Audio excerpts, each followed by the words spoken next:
Women are my medicine. Beautiful. Wow. Hello, everybody. Welcome back to the Seedling Podcast. We are your hosts, Simone and Mia, and today we are joined by the beautiful Elsa-Evelyn. Thank you so much for coming on the podcast today. Thank you for having me. I feel so at peace already. Well, we're so happy to have you. So today we're going to talk a little bit about the beauty of womanhood and slow living, and we'll just see where the conversation takes us. If you'd like to just start by, talking a little bit about yourself, what is your purpose? What's your calling? Who is Elsa? Amazing. So my purpose is to help women.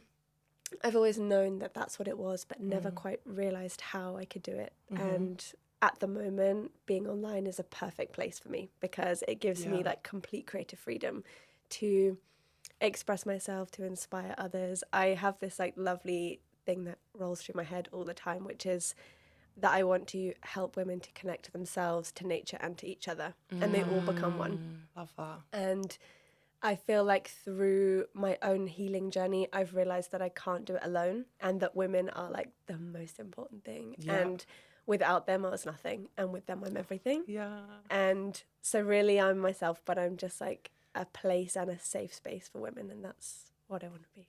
I love that. that's I feel so like gorgeous. emotional literally just listening I to that. know, That's I so know. amazing. I feel like so at peace just hearing your voice. You're such a peaceful woman. I can hear I can see how much you've grown, and I love what you said about like being a safe space for yourself, because I feel like once you are a safe space for yourself, other people feel safe around you as well, which is just so like powerful, especially nowadays with women. Like it's just so good to be united and like find strength in numbers, and it's just like such a beautiful thing to have.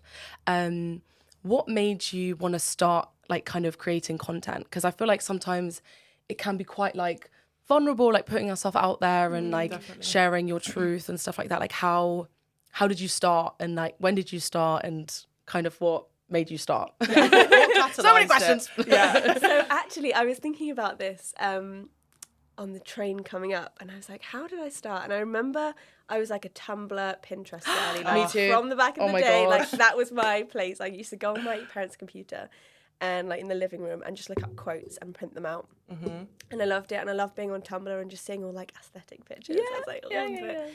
And then I actually started making content because I was recovering from anorexia, and I had a food account. So I would post like pictures of my porridge like every day and make it look beautiful. Yeah. And I started posting these pictures, and there was this community of all these women that were also recovering and also posting pictures of their porridge. And we would like message each other and leave little comments of inspiration and leave little quotes. And it was one of the major things that helped me heal, because I felt like I was in this community. And then slowly, when I realised that I didn't need that place anymore, I still loved the idea of sharing my life online and began to post. And it was like a kind of slow unravelling. And then in about probably 2020, when I had more time, I started actually posting like little days of my life and little mornings and the slow routines, because we were in a place where we could be so slow.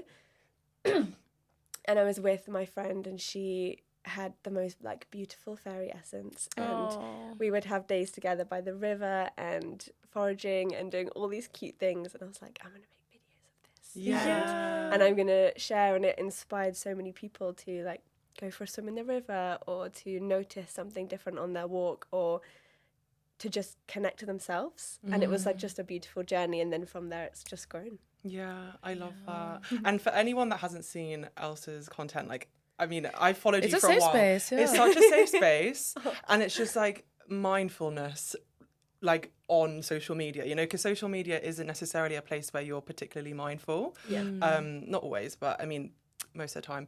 Anyway, and so when I've seen your content, I've always just felt so at peace.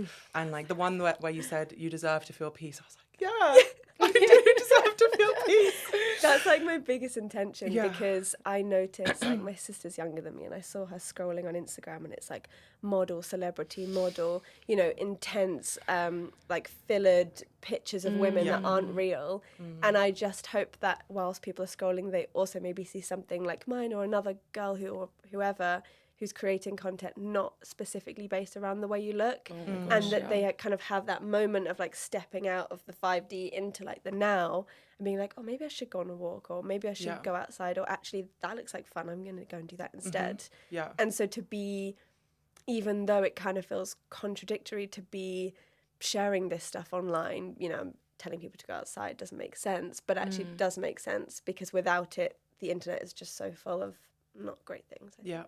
So definitely. True. And I feel like accounts like yours are just like a breath of fresh air, I feel like, because I mean, obviously we have to be like a content creator, or like to share your story, you have to be on social media, right? And I feel like it's just so nice to have these accounts, or like have these people who are so real with like their lives, and also share like, you know, today I wasn't feeling great, and it's okay as well, you know, because I feel like a lot of the time, you know, people just share their best selves, and it's so nice to just see people be authentic and be like, well, you know, today wasn't great, but I did this and I felt good, and I touched some grass, and it was just like really healing, you know? Yeah, exactly. And I also kind of wanted to talk about like your relationship to nature and how that like is incorporated in your healing, because I know it played a massive role for Simone and I, and like our healing journey and our friendship as well. But like you said, like you and your friend would go like foraging and like to like a river and stuff like that. How did nature kind of combine with your healing journey? Oh my gosh, this the entire thing. Yeah. I was actually reflecting on this the other day, and I was remembering that I'm just basically doing all the things that my little self loved to do.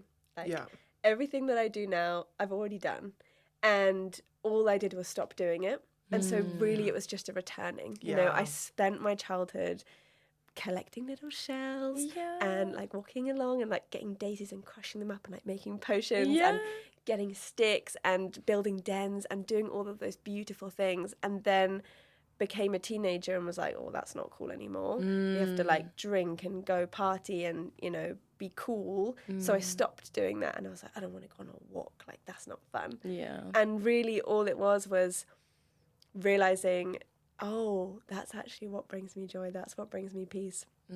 It was tied deeply into when I came off the pill and had suddenly this cycle in my body, and I was like, oh my gosh, and noticing the outer and the inner seasons and becoming connected to the land. Like everything about foraging, about swimming in the river, it's all really just realizing that you are also nature, and that innately we have all of these skills. Like we can walk along the river and our eyes already know what is edible, you know, our eyes already know what's medicinal. It's just a remembering, and my healing wouldn't have happened without just spending so much time like holding the trees, hands on the earth, just being in bodies of water, being in the spaciousness of nature. So I love that. Yeah, I mean, can we talk a little bit also about you coming back to understanding your cycle? Because that's something that I think all women have to face, whether it's regular or irregular or not. Yeah, I mean, coming off the pill, like how was that for you? Yeah, so I was put on the pill when I was very young. I think I was on it for 7 years. Wow. And I just thought that was the only option. I just assumed like, oh, if you don't have a baby, that's just what you do. And I had no knowledge of my cycle. I didn't know anything other than, oh, you get a period and it's bad. And I was having a conversation and someone was like, you do realise like this is a chemical you're putting in your body every day. And it's like, I didn't even realise that's what I was doing. It was just a habit. And I was suffering really bad with a lot of different illnesses. I had like my whole body was just collapsed basically, and I had a burnout, ended up in hospital, and I had this beautiful nutritionist, Emma, and she was like, go, step 1, off the pill, magnesium, let's go. Oh my god, And I literally within a few months like found my body again. And it was just through that, it was a slow learning, like, you know, reading books, understanding, connecting with blood, connecting with like, oh, how do I feel like this point in my cycle? How do I feel this point in my cycle? My partner's a chef, so he really took it on to make us meals that were in accordance of my cycle. And amazing. through that, I healed literally all of my illnesses, and I couldn't believe it. And it was simply just that connection and understanding, okay, so I need to do this for myself. I need to rest here. I need to move here. I need to be creative here. And, you know, I won't go so much into the actual cycles because that's a whole other conversation. But yeah, just learning, what does my body need at this point? Incredible. I know, it's so true. And Simone and I also had like kind of a similar experience. Like for me, I was never on the pill, but I had the implant, and that severely messed me up already at a time where I was kind of going through like puberty and like loads of hormones inside me were going on, and you weren't like, I was never educated on like the effects it would have like on my mental health, on my physical body, on my hormones and all of that stuff. And I remember thinking like, this does not feel right. And I didn't have my period at all. I wouldn't have my period for like 6 months, and then I would be on my period for like 6 months. I'm like, what is going on? This doesn't feel right. And then I was like, hey, do you know what? I'm gonna go off it. This is not it for me. This isn't like, doesn't align with what feels right for me. And literally within the weeks after I had taken it out, or like had gotten it taken out, it was like you said, like a returning to my body. Like I came back to myself, and I was like, oh my God, like, what have I've literally been like neglecting myself. Like, what is this? I'm like back in my body. Like, whereas before I was kind of like outside of my body and just like moving through the motions. And I was just so like mentally as well, I was not in a good place at all. And then afterwards, I just kind of educated myself, which is also such a shame that like kind of there's no big like institutions really educating people like in the medical industry on, especially young girls, on what you're putting inside yourself and inside your body. I think that's why also womanhood and girlhood is so important, because we educate each other. And all of the people that taught me about my body were women. And obviously there's like, you know, so much value in what men have to bring and all of that stuff. But I think when it comes to women's bodies, I think women know we have best the wisdom with what like is going on and what's best for us and like what's healing for our sisters. And it's just so, I think womanhood, that's where like I've learned the most about myself and about the people around me. Couldn't agree more. Exactly. Same. I had a similar journey. I didn't have the implant. I was on the pill, but just for my skin, it wasn't to curb any pregnancies or anything like that. And that for me was just like such a mistake. But I also, you know, I was just following what people had to say, and I didn't know. I was like, you know, I don't know the side effects realistically. I didn't know. I mean, I kind of did, but I didn't know. You get that big like, sheet of paper, and you're like, I kind goes in the bin. Yeah, I was like, you know, it's fine if I, you know, it was like your weight might fluctuate or whatever, but then also, you know, your boobs might get bigger and all of this stuff. And you're just like, it's fine, I can deal with that. And then, coming off it, I felt a massive, massive relief, like a weight off my shoulders, and realized how depressed I was whilst I was on it. And I think it's just important for women to hold spaces and have these conversations, and understand the side effects, because, you know, some people do have to go on it for certain reasons. Yeah, of course. Also just for safety and stuff like that. It's not as black and white, like, you mustn't go on it because it's going to mess you up. Like, some people don't have a choice. Some people don't have a choice. And I just want to preface that. I'm not saying like, you know, you're a bad person if you're on anything. That's not what this conversation is. But just the feeling of relief afterwards and realizing, you know, what was going on in my body and connecting. I mean, I've only recently as well become even more in tune with my cycle by measuring my temperature every day. And using Natural Cycles app and like kind of registering, I don't know, logging and whatever, all of my feelings and stuff, which is really interesting, and like how much, you know, I go up and down and what I need to do and listen to my body. Exactly. It's really amazing what our bodies do. No, literally. And I kind of wanted to ask you as well, like, obviously you hold space for women, and I'm sure you have like just an amazing network of women and like support group around you. What's like, it's kind of a difficult question, what's like the biggest thing you've like learnt from the women around you and the connections that you've had with the women around you? The biggest thing.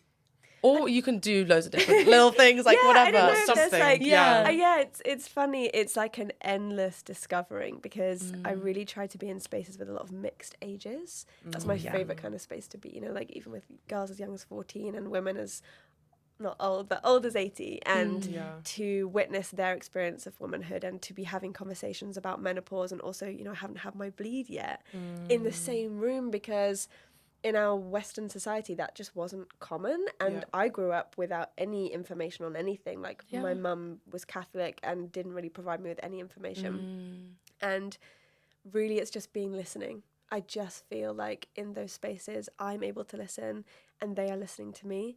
And in friendships and in family, it's so different because we naturally compare. We're naturally like, oh, you had this bad thing happen to me. Well, I also had this bad thing happen to me. Or, oh, you had that. Well, I had it worse. And it's not because we want to compete, but it's just a natural way that conversation progresses. And in women's circles, there is the silence and it's only one person speaking at a time. And you have to sit and wait for as long as they're going to talk for. And even if you're so desperate to relate, you just have to sit there and listen. And it's so powerful. And I don't know that I've learned anything specific that I can hold and remember, but it's like every time I visit those spaces, I'm reminded what it is to be a woman and reminded of the power of my body. And I come out feeling like I've rebirthed again and that I have this connection. And it's incredible. And I hope to everyone to be able to find a space like that. And if you haven't got one, just make one. Literally. Oh my God, so true. That's so lovely. I want to go to one. I really do. Well, you've done female rejuvenation sessions. Oh, wow. And I've learnt so much from myself just being in that space as well. Yeah. So that's incredible. Yeah, kind of small circles of just like women coming together and doing different like healing practices. And I feel like that's another really special thing to do, is just like, even when there's no talking involved, just like doing these silent practices in the space of other women also doing it. And it's just like there's this like unspoken unconditional love and acceptance for one another, which is just so beautiful to witness. Again, like I feel like you encapsulated it beautifully of just like listening and witnessing, because I feel like it is like a human urge to want to be like, I also and like and you just want to like relate, like you said, like so badly, but even just like silently relating, being like, I feel such a connection to you right now because I also went through that, but I don't need to speak on it right now. I don't need to share that right now. All I need to do is take in your story and like your experience of life and just like I feel like witness it. You don't always have to add and say and compare. You just need to listen, and that's something that I've really valued in my healing journey. Just being listened to and held and then validated or anything like that afterwards is always lovely. But it's never, I don't know, it's never needed sometimes to just compare and try and like put your side in. It's always lovely to just try and witness each other and hold each other. Exactly. And I feel like part of womanhood, you've already touched on it, is like basically like your cycle and the cycles of nature, basically, because that's how I definitely connected with nature, is just like being in the same cycle as it, because it's also like autumn, winter, spring, summer, all of that, and you can feel that inside yourself. And then naturally, obviously, when you're in certain parts of your cycle, you just tend to kind of like slow down and stuff like that. And I know that's something you're really big on, is like slow living and like just slowing down and witnessing the moment and stuff like that. And I'd love to ask you, like, what are certain things that you incorporate into like your everyday or just like into your life that allow you to slow down, allow you to hold space for yourself? Like, what are some practices that you do?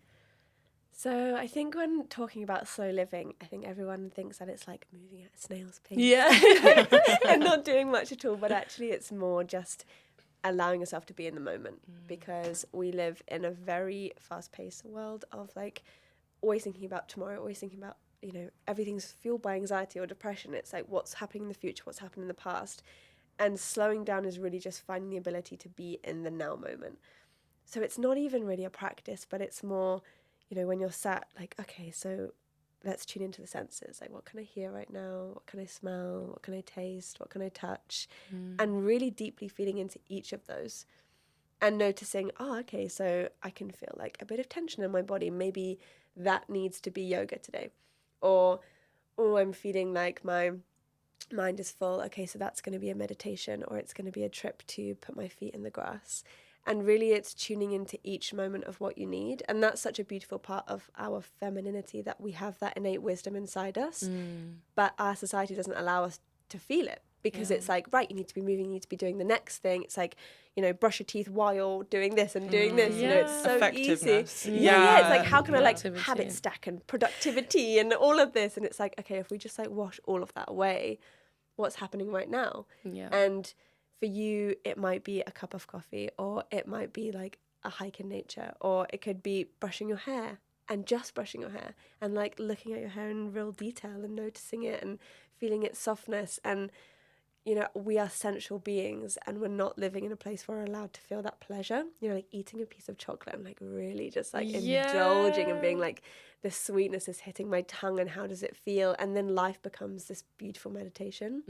And so slowing down is just like a softening and an ease into your body. Like, where can I release? Where can I like let my belly go and not hold myself in? You know, it's really just about that. And women's circles are such a space that I realised that was possible. And I was like, where do I feel this softness?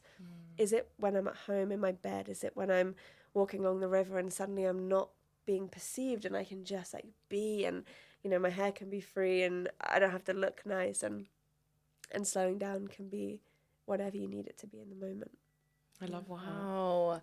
I feel like everything you just said was just like a meditation within itself. Like you just saying that, I'm like, oh my God, I'm really in my body right now. Like, this is like so good. Yeah, exactly. I hope everyone listening feels that way as well. It's just so important to just return to yourself into the present moment. And I think I'm definitely guilty of this as well, but like, you know, going on your phone whilst eating, and like, I mean, it's fine to do that if you have things to do, whatever. It's not like saying, don't ever do that again. It's just important sometimes to be mindful, especially if you feel tension and anxiety within you. It's like, okay, actually, let's just slow down and just chew every mouthful and breathe. And that's just really sometimes, like, it's just sometimes what you need to do in that moment to feel okay, you know. And people that are going through it and that have anxiety or whatever tension going on, it's so important to just be mindful of what you're doing in the moment and like recentering yourself. And so I love that that's, you know, it's not like you're kind of bringing things into your life. It's more like, what can I not take out, but like tune in on and just like fall back to. And like just return to. It's not like, okay, I can add this in and make this, you know, part of my routine. And as you said, like habit stack. I feel like we're in this society where everyone's like, okay, do this by this time. And I sometimes have done that when I've needed to get things done. And it sometimes works when I need to like write an essay or a dissertation. It can be helpful. It can be useful in certain like parts of your cycle or like certain experiences or like stuff like that. It can be super useful, but also knowing that you need to return to your like tenderness. Or just being mindful whilst you're doing it as well. Because it's okay to kind of live in a fast-paced way and, you know, let's say go to a 9 to 5 or go to uni and do really fast-paced things. But it's just like what you're saying. I'm basically repeating what you're saying. But just, I want to reiterate it. It's just so important to be mindful whilst you're doing it and not feel a sense of like inadequacy whilst you're doing it. Like if I don't do it, then I'm going to be annoyed at myself. Like, oh, I didn't get that done. So like, I need to get it done tomorrow. And it's like, okay, you tried your best today.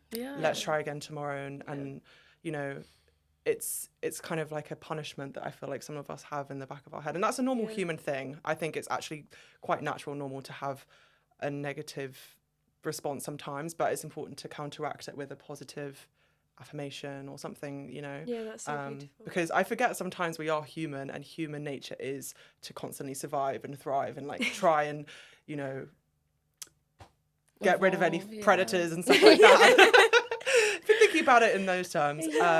But yeah, so just being mindful is just so important, guys. And yeah, thank you for making that a point of what you're saying. So true. And I feel like also just not holding judgment for yourself and like your feelings that are coming up. And I definitely feel that a lot of us, when we're having like a bad day, it's so easy to be like, ugh, like, why can't I just like get out of this mindset? Like, why can't I just like have a good day? Why can't I like, you know, like I wish I'd stop feeling sad, especially if you are in like a rut or something, you know, like it's like, oh, I wish I could stop, just, and you get so like angry at yourself for feeling sad, and it's just like you're doubling up on the emotions. But if you were to just like witness yourself and be like, well, you know, today's a sad day and that's fine, and it's not a crime to be upset, it's not a crime to be frustrated with where I am in life, or you know, whatever.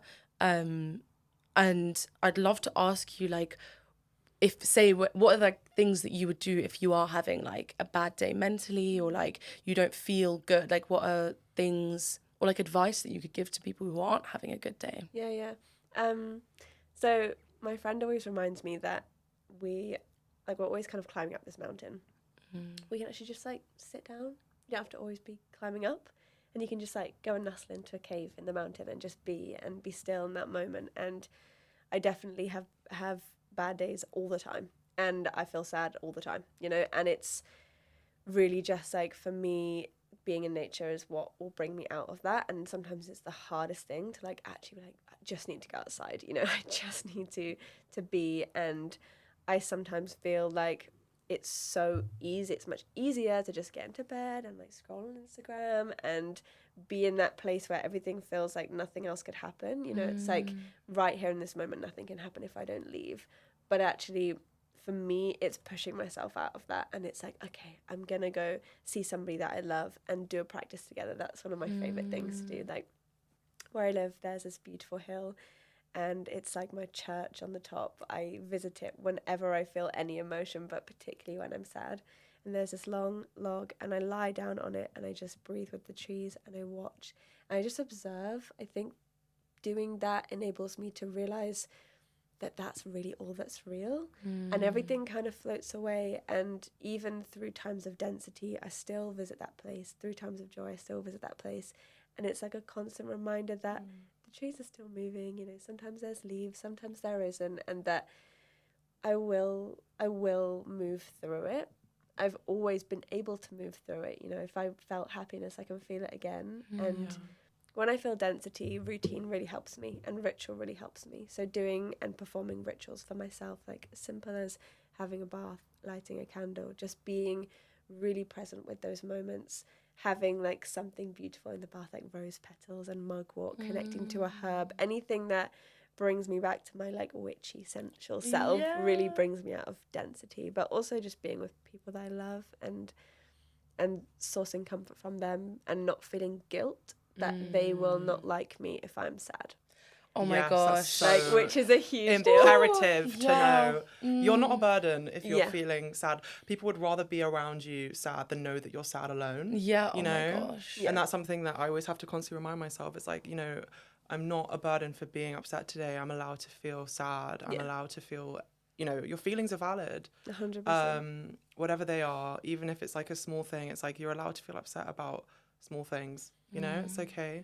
And yeah, I mean, everything you've just said, I really relate to, and just fighting the urge to like withdraw and isolate and stay in bed is so important to me, and moving through it and just finding something very peaceful to do, it doesn't have to be anything extreme, has really helped me on my healing journey. Just getting outside, putting my feet on the grass, making myself a nice drink or something, and just being there and journaling, and that really just helps me in the mornings. Sorry, that's just my take. I've just turned that on to me. But I really love that.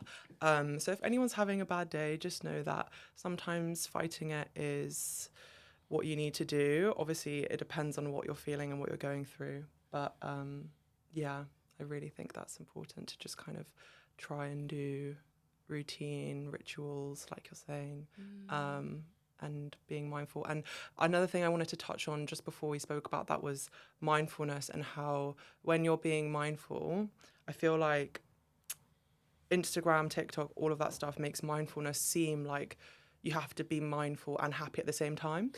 You know, like you're like, oh, okay, be mindful and, you know, eat this food mindfully and be happy that you're eating this food and feel gratitude. And it's like, actually, no, you're just bringing that awareness back to yourself. Yeah. You know, you're being present, and you're allowed to feel sad whilst being present, you know, and just letting the feeling move through you instead of resisting it. That's something that I've heard as well from a friend of mine who just really has helped me recently as well, is allowing the feeling to move through if you're feeling any sadness or anxiety or whatever. And so, yeah, slow living and mindfulness and wellness and all of that kind of idea doesn't have to be done whilst being super happy. It's kind of like, you know, that you're doing that so that you can just move through these feelings and witness yourself. Yeah. So true. Just like moving the energy through your body. I so resonate with that. I feel like every time, like similar to you, when I'm feeling like very heavy or just not good, I feel like going into nature is just such a healer and just like moving that energy. Because I feel like, I don't know, when I think about nature, I just see like a spiral of just like energy spiraling in and out of each other. And I'm just like, it's just forever moving, forever growing. And like, it has a cycle just like we do. And I feel like even when I'm lying down on a grass field or I don't know, like hugging a tree or something, I feel the spiral being spiraled inside me, and I just feel it moving my energy, and it just feels so healing. And I also love what you said about kind of just connecting back to practice in terms of like centering yourself again if you're feeling like, if you're having a bad day and stuff. And that kind of just reminded me of, again, like just inner child, like your inner child and taking care of yourself as if you're a child, like, because when you're in a bad space, like you do just need to take care of yourself like you are a child. Like make sure you're eating, make sure you're going outside, like make sure you're sleeping enough, you know, like you just have to envision like your inner little baby, like who you were when you were small, and just be like, oh my God, she's still inside me, like I still love her, and what would I do if she came to me and was like, I don't feel good today? Like I would do everything in my power to slow down and be with her and take care of her. I'd love to ask you if like, have you incorporated any of, I don't know, like inner child practices in like your healing with women and stuff? Because I feel like for us, that's been a massive thing with our friendship, is like connecting back to us when we were kids. Because I feel like that's a lot of the work we did was in our childhood, like in terms of healing and stuff like that. We kind of healed together while doing stuff like just walking barefoot and like doing colouring books and just like reading little poetry books and stuff like that. Like, how has that experience been for you? So one of my favourite things in the whole world is playing and bringing back play. And it's really interesting because people always think that I'm really immature because I love to play. But I think play is like the most amazing thing that we can do, and especially as adults. And I tune in to play with my friends all the time, like running around, playing silly games, like climbing up the trees, like just play. I always like play mermaids or in the sea or the river. Yes. Like I just love to play and to be silly and to feel like adulthood is so like. Yeah, literally. I'm just like, let's just like be fun. Let's enjoy the moment. Like, let's have a race down there, or like let's dance. Or you know, I'm such a dancer everywhere I go. I'm just like putting music on, having a little boogie. Like, I think that is the most healing thing we can do, because it's so easy with like healing spaces to get so tied up in like the talking and the therapy and the very serious, like the uprooting of trauma. And you know, I definitely did my fair share of that, but that wasn't getting me anywhere. Because I was staying in that space, and I was staying in that cycle of like, oh, these are the bad things that happened to me. These are bad things. I'm like a victim, you know, it kept me in that victim mentality. And as soon as I returned to more somatic experiences and somatic therapies, like dancing and playing and being in the body, it was then through that I was able to move things out of me, you know, being silly is a practice of healing, 100%. Literally. And we deserve to feel that. And it's so easy. You just look at kids, like, see what they do, just like copy them. Or like be with kids, you know, be around children. I love being around children, and I love like tapping into the simplicity that they have. Like they just want to like play Boom a million times, and that's enough. And that we still have her existing inside of us, and that she does want to play still, because at one point she stopped playing and she didn't know why. And for us to be able to return to that is so special. Literally. So yeah, I would just say play as much as you can. Yeah. Be silly. I love that. So true. It's the most mature thing you can do, realistically, because you're just going to help everyone around you. You're just going to uplift the mood. You're going to make everyone feel funny again. And it's just so, I love that. It's just so fun. And I think, returning to your inner child and playfulness is just the best thing. I love that. We do that a lot in the forest near me. It's just like we're just like running around like collecting twigs. Find and, the like, best stick you can find. Yeah, Go, literally. like, Let's compare the twigs or whatever. I don't know. I mean, and there's a time and a place to be silly, and there's a time and a place to be deep. But just know that, you know, they can both equally be helpful. Yeah, and coexisting. It's okay. Yeah. What I really wanted to not discuss, but just kind of touch on is also just like the inner child need for just curiosity, just being curious and asking questions and being like, what is that? Like, why does that do that? And I wonder why this works the way it does, you know? I feel like now in society, it's so much like, don't ask any questions, like just follow the status quo and just like be quiet and like do your move through the motions. But I love asking questions and being like, oh wait, no, and be like, oh, why do you feel that way? And you know, what can we do to make it better, or stuff like that. I feel like asking questions is so important and literally connects you back to your inner child, and like again just brings back the like lightheartedness. I feel like we carry so much heaviness around us, like rightfully so. It's okay to carry like depth, and that's a big part of living as well. But I think also having that lightheartedness and like going in between those two is where just like the balance is. And I know, I mean, Simone, when we have kind of heavy conversations, I always find us afterwards being like, yeah, well, yeah, that was a bit heavy, like and whatever, and then we'll just like joke around and whatever, and it's like kind of moving in between the heavy and the lighthearted, moving the energy as well. Exactly. It kind of gets so important. Yeah, that's why movement is so important as well in healing. It's like when you want, when all you want to do is just retract and be small and internal and kind of like isolate yourself, sometimes moving that and being playful and going out, and it doesn't have to be going to a gym or anything. It can literally be just dancing, playing around with your friends and moving the energy,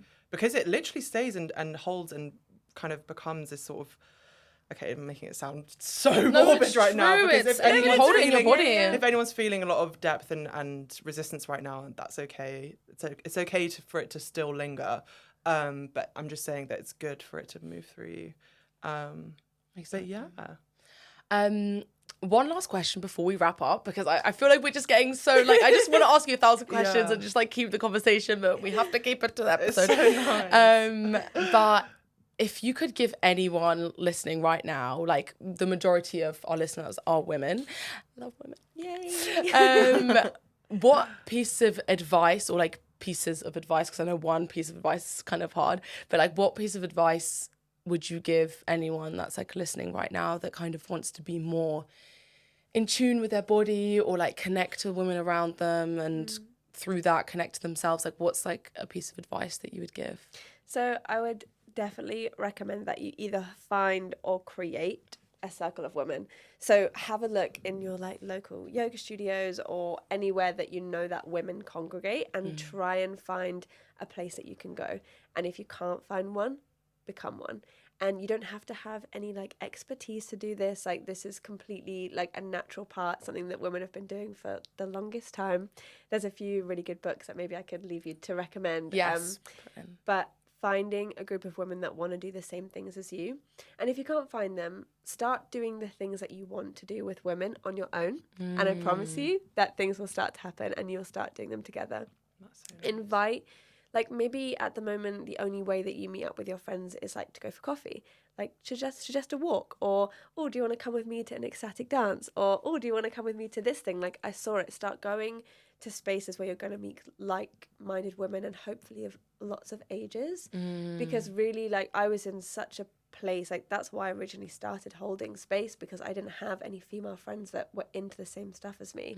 I was like, well, I'm just gonna make one. And I started making this circle, and then, you know, slowly people started to come in, and I formed these female friendships, and that has completely enabled me to have the life that I do. I wouldn't be where I am without the women in my life. Like they are the most incredible, special people in the world, and know that they're out there. And even if right now you're like, there is no one in my town that gets me, you know, Instagram is a beautiful place to connect. I've met so many wonderful people online.